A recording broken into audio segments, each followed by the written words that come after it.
एलिना चौहानको गीतकै कारण विष्णु सापकोटाले अर्को विवाह गरेको खुलासा। यता एलिना चौहान भन्छन् मैले त गीत मात्रै गाएको थिएँ, हुन त डिभोर्स भइसक्यो, तर पनि उसले यति साह्रै विवाह गर्छ भन्ने सोचेको पनि थिएन।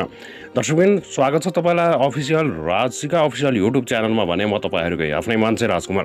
दर्शकबिन, पछिल्लो समयमा भने केही दिन अघि मात्र डिभोर्स भएको यो जोडीले भने अहिले एलिना चौहानले भने खुसी खुसीका गीत गाएको देखेर यता विष्णु सापकोटाले अर्कै विवाह गर्न लागेको खुलासा सामाजिक सञ्जालभरि भाइरल भइरहेको छ।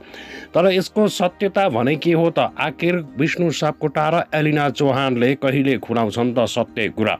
यस विषयमा भने अझै केही जानकारी छैन। तर यता भने सामाजिक सञ्जालमा लगातार भने विष्णु सापकोटाले अर्की विवाह गरेकै हो भनेर झुटो आरोप पनि आइरहेको छ।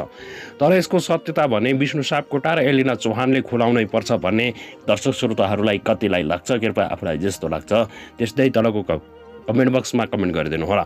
यता भने के तपाईँ साँच्चीकै मान्नुहुन्छ के साँच्चीकै एलिना चौहानले विष्णु सापकोटालाई भुलेर उनले भने गीत गाएकै हुन्? के तपाईँलाई लाग्छ विष्णु सापकोटाले पनि एलिना चौहानलाई भुलिसके?